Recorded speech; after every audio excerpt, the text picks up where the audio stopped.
नमस्कार दोस्तों, BCR news में आपका स्वागत है। मैं हूं आपका होस्ट एंड दोस्त अजय शास्त्री।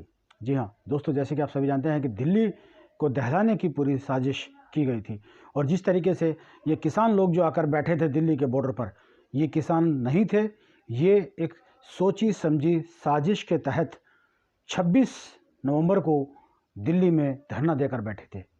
वीडियो बहुत ज़्यादा जारी किए गए हैं हमारी तरफ से भी और बाकी मीडिया की तरफ से भी, क्योंकि जिस तरीके से इन लोगों ने दिल्ली को बंधक बनाने की कोशिश की थी, वो 26 जनवरी को यानी कि 26 नवंबर को ये बैठे और 26 जनवरी का जो इनका टारगेट था कि ट्रैक्टर रैली के माध्यम से जो है दिल्ली में आतंक मचाएंगे, वो इन्होंने कर दिखाया।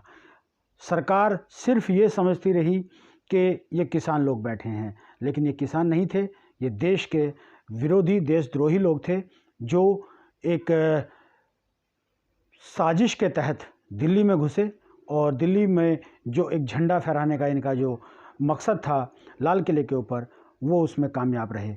लेकिन इनको ये नहीं मालूम कि 26 जनवरी थी और ऐसा नहीं करना चाहिए था। आज भी देखा जाए तो जो गुरनाम सिंह चढ़ूनी है, वो आज भी लोगों को भड़का रहे हैं। कैसे भड़का रहे हैं कि आप धरने प्रदर्शन करो, आप टोल प्लाजा पर बैठे रहिए। क्यों भाई? कौन सा ऐसा कानून है जो ये कानून है जब तुम्हें 12 बार मीटिंग गवर्नमेंट ने करा ली है, तुम्हारे साथ बैठी है गवर्नमेंट, तुमने सुनी क्यों नहीं? क्यों इसमें अमेंडमेंट नहीं किया गया? क्यों तुम बार बार उठकर भाग आते थे कि नहीं? जैसे ही वो अमेंडमेंट वाली सिस्टम की बात आती थी, वो सुनाते थे, बोलते थे, तुम उठ के भाग लेते थे। क्यों? क्योंकि तुम्हारे मन के अंदर खोट था, तुमने नहीं सुना उस चीज़ को। और आज तुम सरकार के ऊपर दोष दे रहे हो, सरकार को दोष दे रहे हो, ये गलत है, क्योंकि ये आपकी मंशा नहीं थी। आपकी मंशा जो थी वो पूरी हो गई है। अब जो है सरकार की मंशा है वो पूरी होना बहुत ज़रूरी है। वो जब तक मंशा सरकार की पूरी नहीं होती तब तक आपको चैन से नहीं बैठने देगी। आप चाहे जितना मर्जी टोल प्लाजा पर कुछ भी बोल लीजिए, लेकिन अब वो वक्त आ गया है कि आपको टोल प्लाजा से उठकर भागना ही होगा, हर बॉर्डर से उठकर भागना होगा, अन्यथा उसका खामियाजा आपको भुगतना पड़ेगा। अब आइए आपको दिखाते हैं कि चढ़ूनी जी जो किसान नेता बनते हैं, किसान नेता कहते हैं खुद को, वो किस तरह से अभी भड़का रहे हैं अपने भाषण में। आइए आपको दिखाते हैं चढ़ूनी का ये भाषण। साथियों नमस्कार। साथियों, आज जो मुद्दा चल रहा है, ये सारा कांड हमारे आंदोलन को मुद्दे से भटकाने के लिए किया गया है और हम आपसे बेनती करेंगे कि हमने भटकना नहीं है, हमने अपनी बात मजबूती से रखनी है।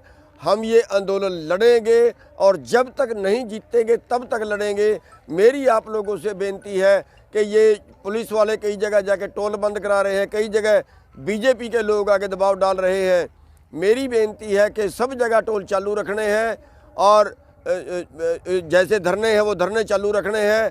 टोल इसी तरह से हमने किसी का नहीं कटने देना है। जैसे पहले प्रोग्राम चल रहा है वैसे ही चलाना है, लेकिन हमारे लोगों ने दंगा नहीं करना है। हमारे लोगों ने किसी पे हाथ नहीं उठाना है। कोई बीजेपी वाले आके दंगा करते हैं तो उसको पुलिस देखेगी और पुलिस वाले भाइयों से मैं कहूँगा कि वो नाजायज़ दबाव ना डालें। और इसी तरह से हमने टोल पे जो धरने चल रहे हैं उसी तरह से चलाने हैं। पहले की तरह ही हमारा प्रोग्राम रहेगा। इस बात को मोड़ दे दिया गया है। ये बीजेपी की बड़ी गहरी साजिश है।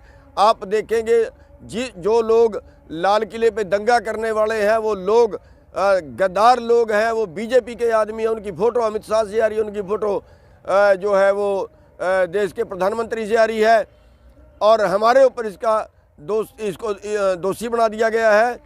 तो साथियों, उस मुद्दे से भटकने की ज़रूरत नहीं है। हमें अपने आंदोलन पर ध्यान देना है, हमने लोगों के अफवाहों पे ध्यान नहीं देना है। इसलिए सभी जगह टोलों पे धरने जारी रखे, टोल इसी तरह से बंद रहने चाहिए। और मैं तो पुलिस को कहूँगा कि पुलिस खुद जो है वो हेल्प करे इस काम के अंदर।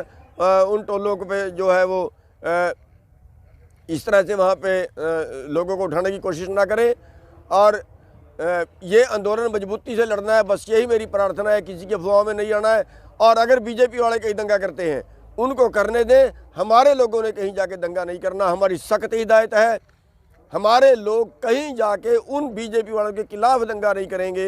हमारे लोग शांति बनाए रखेंगे। हमारी सख्त हिदायत है इस पर और हमारा जो सारा ध्यान है वो अपने आंदोलन पर रहना चाहिए। और इसी के साथ मैं आपको अनुरोध करूंगा कि हम अपनी मंजिल तक आगे बढ़े। सबका धन्यवाद।